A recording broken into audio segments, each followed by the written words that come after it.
Muy buenos días y bienvenidos a La Trinchera en la mañana de este sábado 21 de septiembre de 2024. Son las 8:19, 7:19 en Canarias. Y antes de comenzar a repasar las principales noticias, os recordamos que nos gusta escuchar vuestras opiniones. Vuestras opiniones son la esencia de este programa. Hoy preguntamos, ¿debería dimitir el ministro José Manuel Álvarez por permitir coacciones a Edmundo González en la embajada española en Venezuela?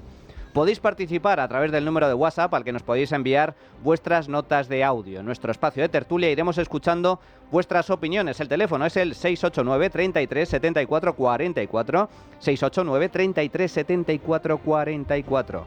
También podéis opinar y contactar con nosotros a través de nuestra cuenta de Twitter, @trincherallamas. Además, os recordamos que tenéis disponible la playlist de La Trinchera con todas las canciones que suenan en el programa. La podéis encontrar en Spotify, en la web de radio y a través de redes sociales. Ahora sí, vamos a repasar la actualidad de esta semana con Javier García. ¿Qué tal, Javier? Buenos días, ¿cómo estás? ¿Qué tal? Buenos días, Manuel. 5 meses después de que el presidente del gobierno, Pedro Sánchez, anunciara lo que él llama Plan de Regeneración Democrática, este martes el Consejo de Ministros ha aprobado dicho plan, cuyo objetivo es acabar con la máquina del fango. Según el Ejecutivo, las 31 medidas pretenden lograr más transparencia, independencia, pluralismo y protección de la democracia, y tiene como uno de sus ejes los medios de comunicación. Esto es lo que dicen desde el gobierno. Sin embargo, la realidad está bastante alejada.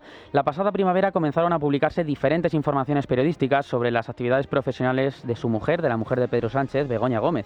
A raíz de ellas empezó una investigación judicial, cabe recordar, contra su esposa, que no sentó nada bien al presidente del gobierno. Fue entonces cuando Pedro Sánchez se encerró 5 días en Moncloa para reflexionar. Pasados esos días, el 29 de abril, el presidente dijo desde la escalinata de Moncloa que no dimitía y que iría contra aquellos medios que estaban publicando esas informaciones que cada día acorralaban más a Begoña Gómez. Y creo que nuestro país necesita hacer esta reflexión colectiva. De hecho, durante estos 5 días ya hemos comenzado a hacerla. Una reflexión colectiva que abra paso a la limpieza, a la regeneración, al juego limpio. Llevamos demasiado tiempo dejando que el fango colonice impunemente la vida política, la vida pública, contaminándonos de prácticas tóxicas inimaginables hace apenas unos años. Esto decía el presidente del gobierno el 29 de abril. El plan de acción para la democracia aprobado este martes por el Consejo de Ministros engloba cambios en el Poder Legislativo y en el Ejecutivo, así como una serie de exigencias a los medios de comunicación que a priori deberán cumplir. Se trata de una hoja de ruta con 31 medidas que el Gobierno va a intentar implementar a lo largo de la legislatura, porque a su juicio la democracia está desgastada. Así lo explicaba después del Consejo de Ministros en la rueda de prensa posterior este martes Félix Bolaños, ministro de Justicia. Hay ciertos elementos de desgaste en la percepción que tienen los ciudadanos sobre la democracia. Esos elementos de desgaste vienen motivados básicamente por la desinformación, por los bulos que corren en nuestras democracias y que desde luego son corrosivos para esa información veraz a la que tienen derecho los ciudadanos en virtud de la Constitución española. Según el Ejecutivo, son los medios de comunicación los responsables de que la democracia esté desgastada. Es por ello que el Gobierno pretende maniatar a los medios de comunicación privados que publican informaciones que no sientan bien al presidente. En la rueda de prensa posterior al Consejo de Ministros del martes también habló el ministro de Cultura, Ernest Urtasun, y habló directamente de intervenir en los medios de comunicación. Es imprescindible que las instituciones no seamos financiadoras del virus que pretende socavar nuestras libertades desde dentro y que, por el contrario, podamos intervenir a favor de los verdaderos medios de información, garantizando un sistema de medios que sea plural y apoyando el trabajo de los verdaderos profesionales para que puedan realizar su trabajo en libertad y en las mejores condiciones.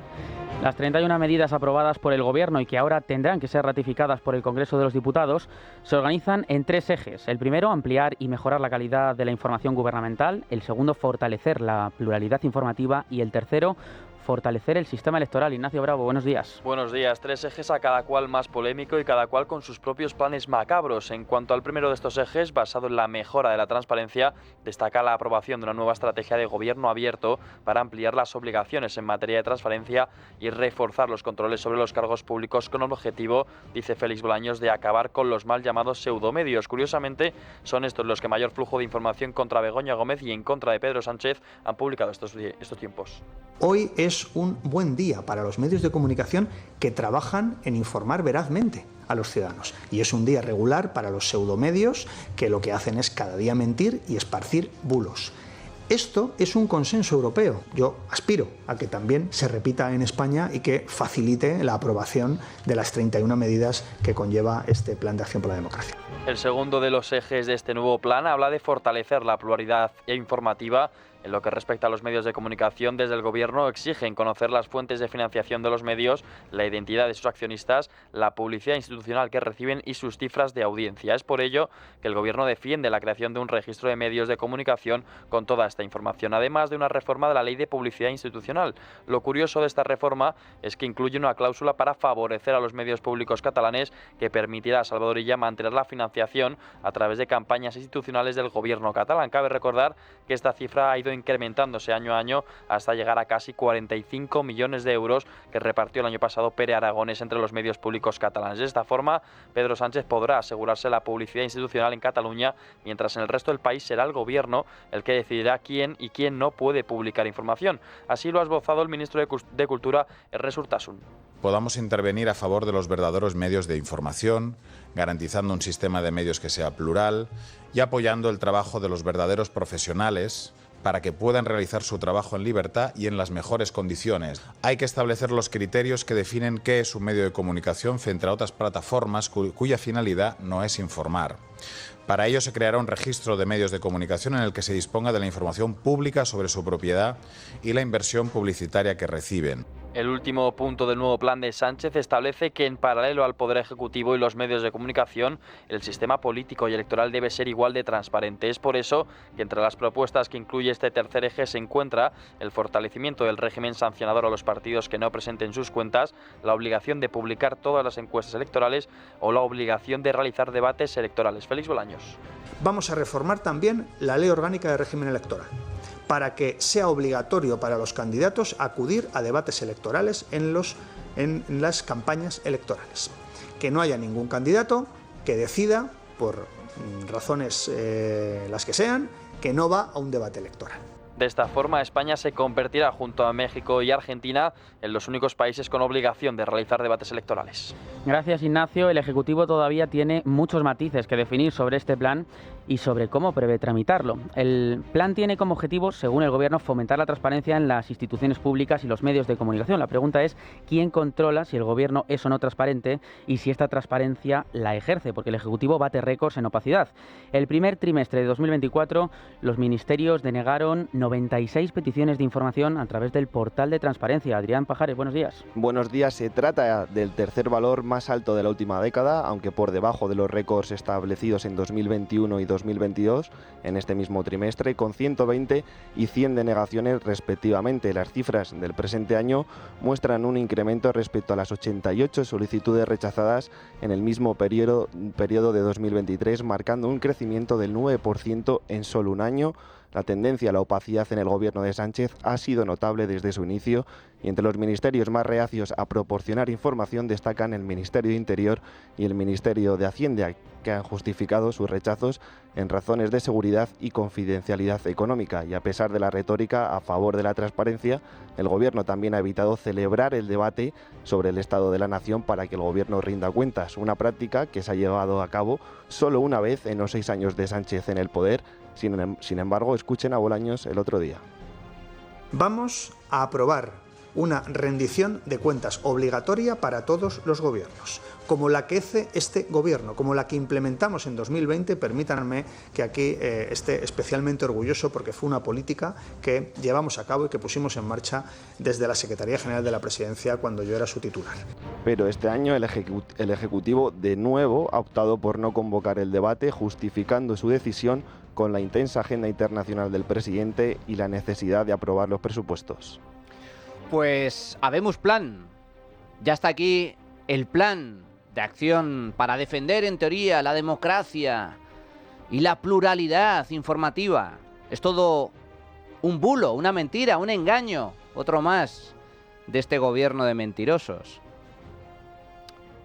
Es un plan para censurar a los medios de comunicación y acabar con la libertad de prensa, con la prensa libre en este país. El mero hecho de que el gobierno se le ocurra la deleznable idea de crear un registro para establecer o definir qué es un medio de comunicación y qué no es un medio de comunicación, ya supone el quebranto absoluto de la libertad de prensa. El gobierno no tiene ninguna capacidad, ninguna, para decir qué es un medio de comunicación y qué no. Además, también pretende limitar, poner bajo su control toda la publicidad institucional, dependa de quien dependa, ya sea del gobierno central, que lo manejan ellos, por supuesto, de las comunidades autónomas o de los ayuntamientos gobernados por la oposición. Y luego está el tema de las sanciones, esta estrategia contra la desinformación y los bulos que pretende aplicar sanciones administrativas a los medios de comunicación en función de la información que publiquen. Lo comentaba el ministro Urtasun. Ellos quieren intervenir los medios de comunicación, definir qué es un medio y qué no lo es. Sanciones, por lo tanto, censura previa. No, amigos, esto no tiene nada que ver con la defensa de la democracia ni con la defensa de la pluralidad informativa. Es justo lo contrario. Que este gobierno hable de bulos es un insulto. El gobierno, el presidente más mentiroso de la historia de España. Eso sí que es una máquina de bulos, la que tienen en Moncloa. Y lo que pretende el gobierno es, simple y llanamente, cerrarle la boca a los periodistas críticos. Pues vamos precisamente con las reacciones a este acuerdo del Ejecutivo que no se han hecho esperar. Desde el Partido Popular ven en este plan, en el plan de regeneración democrática, un intento del Gobierno, concretamente de lo que comentabas, Manuel, de censurar a la prensa. La portavoz del PP en el Parlamento Europeo, Dolors Montserrat, aseguró el miércoles aquí en el radio, en Es la Mañana de Federico, que el PP va a denunciar ante la Unión Europea la ley de Sánchez contra los medios porque no van a tolerar que se les señale. Tenemos muy claro que el Partido Popular Español vamos a denunciar esta ley aquí en Europa porque no vamos a tolerar que también señale y ocupe los medios de comunicación. O sea, Sánchez ya no disimula sus tics autoritarios. Primero fue con la oposición, luego señalando los jueces, luego el legislativo y ahora la prensa, y por tanto nos va a tener enfrente. Y mientras, los socios de Pedro Sánchez leen el plan de regeneración como un disparo al aire. Desde Podemos dicen que al plan le falta ambición. Exigen que los grandes directores hagan una declaración de intereses y que la ley acoja el derecho a la rectificación de bulos. Javier Sánchez Serna, portavoz de Podemos. Queremos repetir que una simple transposición de una directiva europea no es un plan de regeneración democrática. Seguimos repitiendo que lo que hace falta es una regeneración democrática que vaya a la raíz de muchos problemas, que es la concentración del poder mediático. Y por eso nosotros ya le propusimos al Gobierno que hace falta una ley de medios que democratice el espacio radioeléctrico, la ley de los 3/3 que reparta ese espacio radioeléctrico. Y desde el PNV dicen que las medidas presentadas son inconcretas y no consensuadas con sus socios, y desde Esquerra Republicana de Cataluña se muestran decepcionados y hablan de que el plan es solo maquillaje. Y bueno, para sacar adelante todas las medidas presentadas por el Gobierno se necesitan, como comentábamos antes, numerosos cambios legislativos. Es decir, hay que modificar numerosas leyes, para lo cual se requiere el consenso y el apoyo de los diferentes grupos parlamentarios del Congreso de los Diputados. El problema de Pedro Sánchez es que carece de la mayoría parlamentaria necesaria para llevar a cabo todas estas modificaciones legislativas. La portavoz Pilar Alegría reconoce un Parlamento fraccionado, pero pide evitar el bloqueo. La verdad que se habla mucho de apoyos parlamentarios y es normal, tenemos un Parlamento fraccionado. Pero yo creo que también es importante que recordemos que ha pasado algo más de un año desde las últimas elecciones generales. Y fíjense, en este año de legislatura ha habido en el Congreso de los Diputados 541 votaciones. 502 han sido sacadas adelante con el apoyo, por supuesto, de este Gobierno progresista. 541 votaciones, 502 han sido aprobadas y votadas favorablemente. Por tanto, que haya un Parlamento fraccionado es una evidencia y además es inevitable porque así lo piden los ciudadanos. Lo que desde luego es evitable es el bloqueo. Desde el Gobierno se muestran optimistas en poder sacar adelante las 31 medidas durante los 3 años que quedan de legislatura. No les va a ser fácil, ya que cada votación en el Congreso se convierte en una completa incertidumbre y muchas de estas votaciones termina perdiéndolas el Partido Socialista y el Gobierno. La última ha sido este mismo martes. El partido de Puigdemont ha votado en contra de Moncloa. Junts votó en contra de la ley para regular el alquiler de temporada, a pesar de haber prometido admitir la iniciativa. La nueva derrota dejó descolocado al Gobierno, que confiaba en sacar adelante esta ley. Reconocían que se trataba de una votación muy ajustada, motivo por el cual el presidente acudió a última hora del martes al Congreso para votar, pero confiaban en que Junts se abstendría, cosa que finalmente no fue así. Ahora está por ver qué va a suceder con la senda de déficit, que va a volver al Congreso de los Diputados el próximo jueves, y los votos de Puigdemont están seriamente en duda y podrían volver a tumbarla como ya hicieron antes del verano. Desde el Gobierno son varios los ministros que expresan ya su nerviosismo. Concretamente, las dos vicepresidentas, María Jesús Montero, vicepresidenta primera, y Yolanda Díaz, vicepresidenta segunda. Confío en sacarlo y confío en que Junts reflexione a propósito de la senda, porque hay más de 300 ayuntamientos gobernados por Junts que se benefician de esta medida y no tiene sentido quitarle a las comunidades autónomas, a los ayuntamientos, una cantidad importante de recursos, más de 5.500 millones entre ambas administraciones. Yo respeto mucho a todas las formaciones políticas, pero Junts tiene en su mano un debate, que es formar parte de la construcción y del futuro o formar parte del bloqueo. Y creo que las políticas del bloqueo son castigadas por la ciudadanía.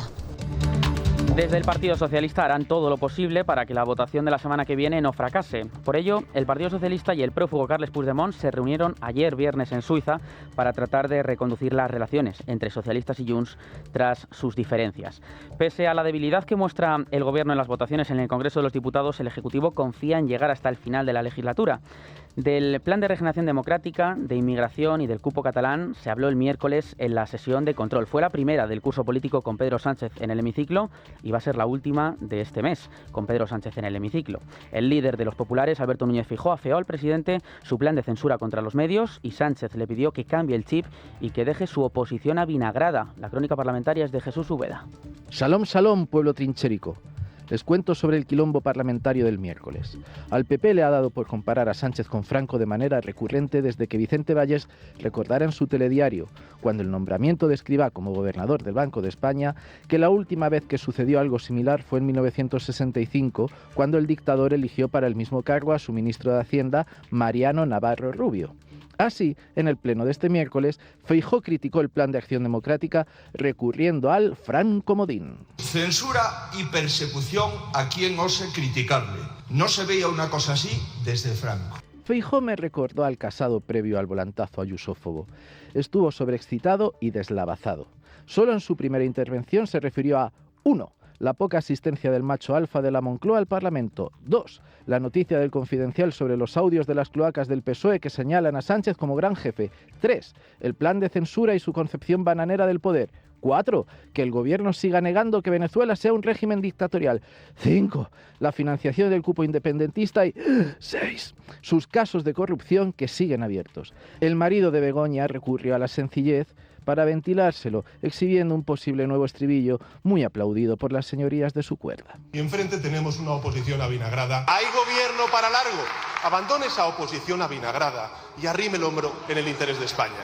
Abascal, en su linde, se ciscó en la política de inmigración masiva del gobierno de Bruselas, del PP y del PSOE, y el presidente del gobierno, como quitándose la caspa de las sombreras. A usted le sobran los insultos y le faltan las ideas.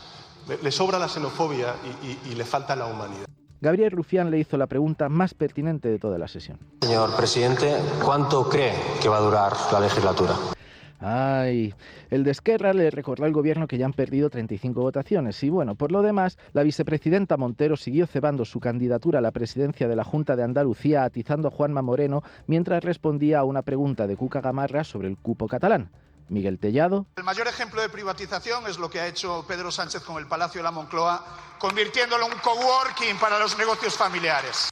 Carmen Fúnez, que como Feijóo no midió bien su tiempo. ¿Qué les mueve a resistir en el gobierno? ¿La ambición del señor Sánchez o el miedo? Respuesta de Félix Bolaños. Resulta asombroso que ustedes estén haciendo de palmeros a unas organizaciones ultraderechistas que presentaron una denuncia falsa con patrañas y que sean ustedes los primeros que hacen eco de esos bulos, de esas mentiras y de esas denuncias falsas que se están tramitando hoy en algunos tribunales. Y poco más, la verdad, créanme que lo lamento. En fin, hasta la semana que viene. Bueno, y vamos ya con Venezuela. El Parlamento Europeo ha aprobado el reconocimiento de Edmundo González como legítimo y democráticamente elegido presidente de Venezuela, con el apoyo del Partido Popular Europeo, que había impulsado la resolución, la derecha de Meloni, la extrema derecha de Alemania y también el apoyo de Vox, también de 5 eurodiputados socialistas de Portugal. El resultado de la votación ha sido de 309 votos a favor, 201 en contra y 12 abstenciones. Esto supone que casi 200 eurodiputados se han ausentado de la votación. Los socialistas, como ya ocurrió en el Parlamento español, han votado en contra a la resolución que también insta a la Unión Europea y a sus Estados miembros a reconocer a Edmundo González presidente electo. De esta forma, los socialistas se muestran contrarios a devolver la democracia a Venezuela. Y otra de las novedades que hemos conocido esta semana y que ha generado el enfrentamiento a nivel nacional aquí en España, todo comenzó con esta semana el presidente de la Asamblea Nacional de Venezuela, Jorge Rodríguez, cuando mostró el miércoles una carta firmada por Edmundo González Urrutia en la que reconoce a Nicolás Maduro como ganador de las elecciones del 28 de julio. La firma de este documento tuvo lugar en la residencia del embajador español Ramón Santos. La firma era la condición para que González pudiera poner rumbo a España para solicitar asilo político. Ante ello, González Urrutia ha publicado un vídeo donde reconoce haber firmado ese documento de su puño y letra, pero asegura que sufrió coacciones y amenazas para firmarlo, por lo que dice no tiene ninguna validez. Estando en la residencia del embajador de España, el presidente de la Asamblea Nacional, Jorge Rodríguez, y la vicepresidenta de la República, Delcy Rodríguez, se presentaron con un documento que tendría que refrendar para permitir mi salida del país. En otras palabras, o firmaba o me atenía a las consecuencias. Hubo horas muy tensas de coacción, chantaje y presiones. En esos momentos consideré que podía ser más útil libre que encerrado. El chavista Jorge Rodríguez contestó a este primer comunicado, a este primer vídeo publicado por Edmundo, el ganador de las elecciones en Venezuela, y remarcó que esa carta se redactó de manera voluntaria y que no existió ningún tipo de situación, dijo Jorge Rodríguez, en la que Edmundo González pudiera sentirse violentado. Aquí hay una capitulación, es la verdad. Por eso es que han tratado por todos los medios de desvirtuar el contenido de esta carta y quién la suscribe. Además de eso, hay un elemento fundamental y es que él acata la sentencia del Tribunal Supremo. Y Edmundo González Urrutia, cuando dice acato la sentencia de la Sala Electoral del Tribunal Supremo de Justicia, lo que está diciendo gobiernos del mundo, parlamentos del mundo, es que acepta que quien ganó las elecciones se llama Nicolás Maduro Moros. Después de todo lo sucedido con este episodio, en nuestro país se ha vuelto a generar un nuevo enfrentamiento entre gobierno y oposición. El jueves se pronunció aquí en el radio, en Es la Mañana de Federico, el vicepresidente del Partido Popular en el Parlamento Europeo, Esteban González Pons. Pons aseguró que el gobierno de España está implicado en el golpe de Estado en Venezuela y que España está implicada en convertir a Maduro en dictador por más tiempo. Ante ello, desde el gobierno insisten en negar negociaciones entre Venezuela y España y solicitan a Feijóo que desautorice a Esteban González Pons. El ministro de Exteriores, además, no asume ninguna responsabilidad de lo ocurrido en casa del embajador español en Venezuela y asegura que todo lo que sucedió allí, en la residencia del embajador español, fue decisión de Edmundo González. Adrián. Tras publicar González Urrutia un vídeo en el que reconoce que firmó un documento bajo coacción en la residencia del embajador español en Venezuela para poder salir del país, Esteban González Pons ha dicho esta semana en Es la Mañana de Federico que la sensación que le ha producido al ver el vídeo es de asco, vergüenza e indignación y de la indudable complicidad del gobierno de España con el dictador Maduro. La sensación primera es de asco y de vergüenza, y después de indignación, porque más allá de ver cómo se chantajea a una persona en directo para descabezar a la oposición, lo que con ese vídeo queda claro es la complicidad del gobierno de España.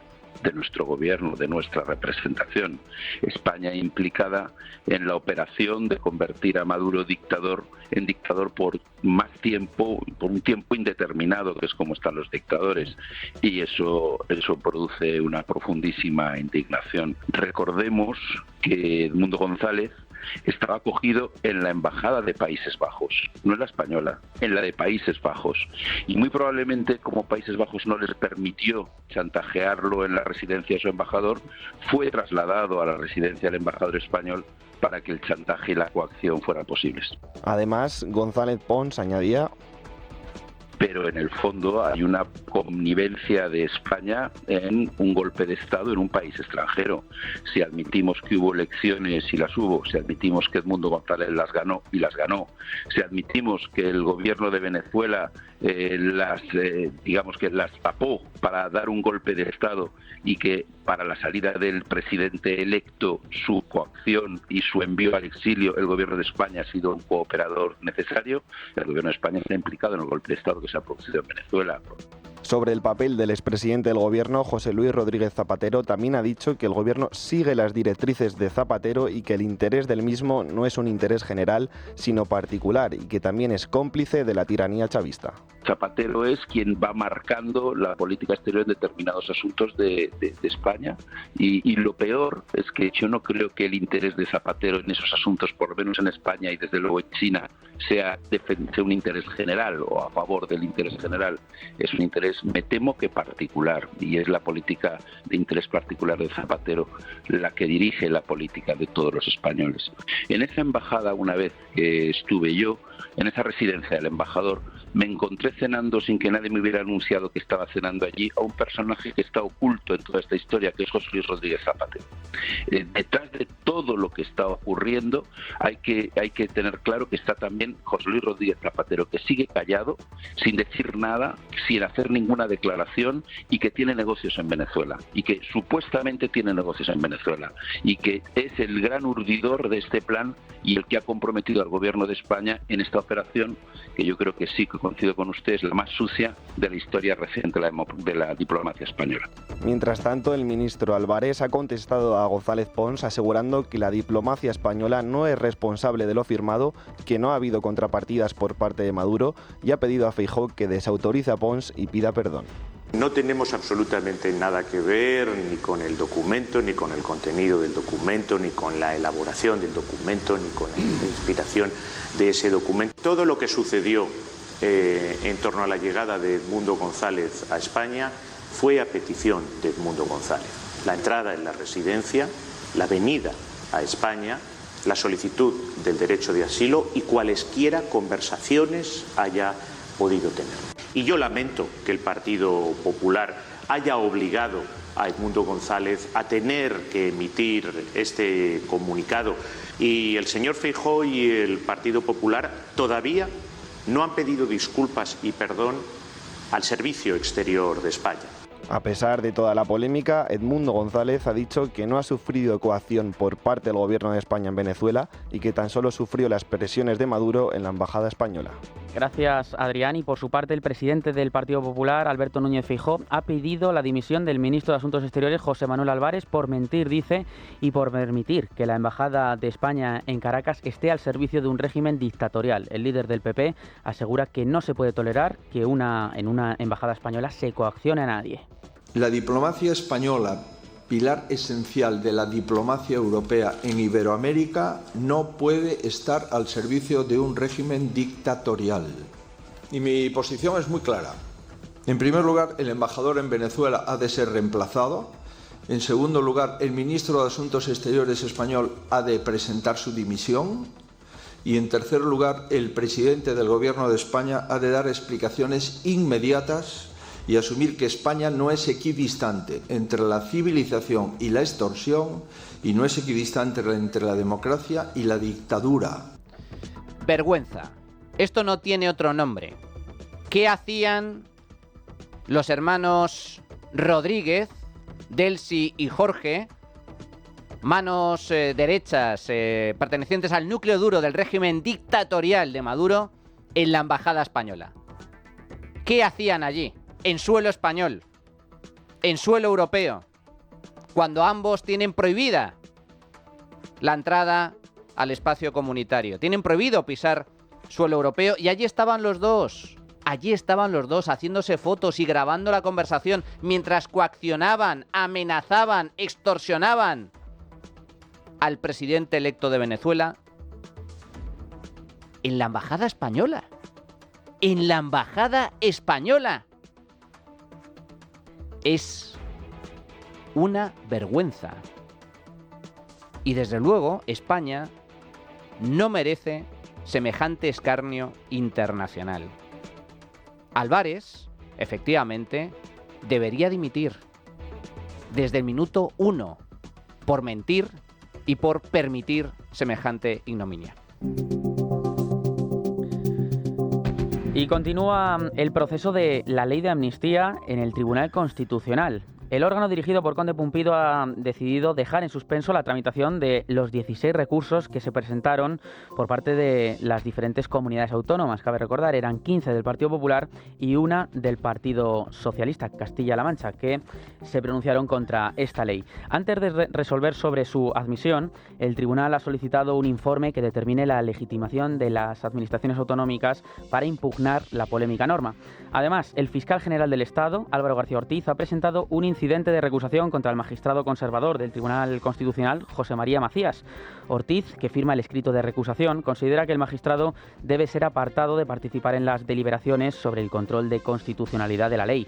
Se trata de algo llamativo, ya que nunca antes la Fiscalía había recusado magistrado del Constitucional y porque la misma Fiscalía nunca reclamó apartar de la causa de la amnistía ni a Juan Carlos Campo, exministro de Justicia de Pedro Sánchez y hoy magistrado, ni tampoco a Laura Díez, exdirectora general en Moncloa y también magistrada. Vamos a conocer todos los detalles de la amnistía del Tribunal Constitucional. Miguel Ángel Pérez, buenos días.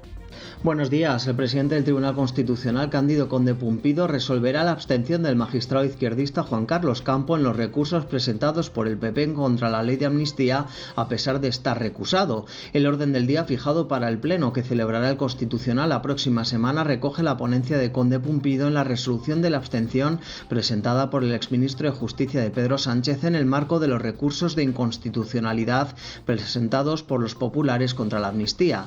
La semana pasada el Tribunal de Garantías ya avaló la abstención de Campo respecto a la cuestión de inconstitucionalidad presentada por la Sala Penal del Tribunal Supremo contra esta misma norma. Fuentes jurídicas consultadas por Libertad Digital afirman que es un escándalo que Conde Pumpido se haya quedado él mismo la ponencia sobre la abstención de Campo después de que el PP lo haya recusado. Un magistrado no puede participar en un asunto en el que está recusado salvo que no haya quórum suficiente en el Pleno del Tribunal, hecho que no sucede en este caso. La ponencia del primer recurso presentado por el PP contra la amnistía recayó en el magistrado conservador José María Macías. El presidente del TC le ha arrebatado las ponencias para resolver la abstención de Campo, algo insólito que incumple la doctrina del propio Tribunal Constitucional. Las mismas fuentes consultadas denuncian que Conde Pumpido está desechando implícitamente la recusación presentada contra él por los populares. Al asumir la ponencia sobre la abstención de Campo, se autolegitima para poder avalar con su voto la amnistía cuando se delibere en el Pleno. El objetivo último es tener el control para que el TC respalde sin problemas esta ley. Mientras tanto, la Fiscalía ha presentado un incidente de recusación contra el propio magistrado conservador José María Macías, al que pide apartar de la deliberación sobre la cuestión de inconstitucionalidad del Supremo contra la amnistía, porque dice ya se pronunció sobre la misma como vocal del Consejo General del Poder Judicial. Gracias, Miguel Ángel, y seguimos en Cataluña con un apunte más. El magistrado del Tribunal Supremo, Pablo Llarena, ha pedido a los juzgados de Barcelona investigar los informes aportados por los Mossos d'Esquadra y el Ministerio del Interior, que dirige Fernando Grande Marlaska, sobre las supuestas razones por las que Carles Puigdemont no fue detenido en Barcelona el pasado 8 de agosto. Llarena no se cree estas explicaciones y por ello ha acordado deducir testimonio a los efectos legales oportunos. El juez ha acordado enviar esos informes a los juzgados de Barcelona para que estudien la apertura de una investigación por los posibles delitos de omisión del deber de perseguir delitos y encubrimiento. El juez considera que el prófugo Carles Puigdemont pudo ser detenido cuando apareció por segunda vez por las calles, cuando se fugó por segunda vez y apareció en las calles de Barcelona. Bueno, pues aquí tenemos a la justicia una vez más, bendita justicia, queda uno de los pilares básicos del Estado de Derecho, investigando lo que sucedió en ese escarnio público en pleno verano cuando el prófugo Carles Puigdemont con total libertad, con total tranquilidad, con total calma, hizo un acto público en medio de una plaza de Barcelona. Allí intervino, anunciándolo previamente, sin que nadie lo detuviera, a pesar de que existía una orden de detención expresa por parte de la justicia. El Tribunal Supremo investigando, insisto, a los Mossos y al Ministerio del Interior por hacer dejación de funciones. España se ha convertido en un país de pandereta, en un país donde no solo se acuerda y se llega a pactos políticos con prófugos de la justicia y se amnistía a golpistas que han sido sentenciados y condenados por intentar llevar a cabo un golpe de Estado en Cataluña, sino que además se hace, no pasa nada, no se actúa, se hace caso omiso a las órdenes de detención y se permite que un prófugo pues se pasee libremente por este país, algo inconcebible en cualquier democracia, en cualquier país serio. Un escándalo uno tras otro. Vamos a hacer una pequeñísima pausa de publicidad para coger un poquito de aire y continuamos. Y nos centramos también en la Comisión Europea, porque la Comisión culmina la recomposición de la cúpula del equipo de gobierno que acompañará a Ursula von der Leyen en su nueva andadura al frente de la institución europea. La sorpresa ha saltado tras el nombramiento de Teresa Ribera como vicepresidenta ejecutiva y comisaria de un cargo que se podría traducir como transición limpia, justa y competitiva. Estas han sido las primeras palabras de Teresa Ribera tras ser nombrada como vicepresidenta de la Comisión. Es un honor que asumo de forma humilde y comprometida. Mejorar la competitividad europea pensando en las personas, pensando en los límites ambientales y trabajando juntos con el resto de los integrantes del Colegio de Comisarios. Un nombramiento propuesto por la Comisión, pero que no será oficial hasta la aprobación del Parlamento Europeo, tal y como explicó en esta casa la portavoz del Partido Popular en Europa, Dolors Montserrat. En los micrófonos de radio, Dolors Montserrat también criticó dicho nombramiento, como también lo ha hecho el líder de Vox, Santiago Abascal. Yo le digo una cosa, o sea, para el Partido Popular nos parece una muy mala elección. Quien ha sido una nefasta vicepresidenta en España no puede ser una buena vicepresidenta en Europa. Y nosotros trabajamos para superar la etapa del sanchismo en España y en Europa, no para exportarlo fuera de España. Bueno, me parece lo mismo que a los agricultores y a los ganaderos. Yo creo que tienen que estar muy preocupados porque precisamente sea la señora Teresa Ribera, que es una radical en la imposición de las políticas verdes, de espaldas al campo, de espaldas a agricultores y a ganaderos, y además me parece que el Partido Popular es responsable. Von der Leyen además ha elevado al cargo de vicepresidente ejecutivo y responsable de cohesión y reformas a Rafael Fitto, ministro del gobierno de Meloni en Italia. Un nombramiento que junto al de Oliver Barley, diplomático cercano a la figura de Víctor Orbán como comisario de Salud y Bienestar Animal, ha levantado también ampollas dentro de las izquierdas europeas. Bueno, pues Teresa Ribera, finalmente la que fue cabeza de lista para las europeas y que finalmente renunció para mantenerse en el cargo de ministra, será nombrada finalmente comisaria de transición, bueno, esto relacionado con la energía, pero atención también con el ámbito de la competitividad en la Comisión Europea. Dos cargos muy importantes, el segundo cargo más importante después del cargo de Ursula von der Leyen como presidenta de la Comisión. Teresa Ribera, madre mía, madre de Dios, la que les va a caer a los europeos. Ahora vais a ver lo que hemos tenido en España durante estos últimos años. Teresa Ribera ha sido un desastre como ministra en materia de energía, un desastre como ministra en materia de transición ecológica. Esta mujer es la que pretende cerrar todas las centrales nucleares en España. Un desastre. Ahora en Europa, sin embargo, defiende el mantenimiento de las nucleares. Ay, amiga, el cargo, ¿verdad? Tú no respondes a principios, respondes a directrices. Señora Ribera, tanta paz lleves como descanso dejas. Vamos ahora al tiempo de tertulia. Una pequeña pausa y regresamos.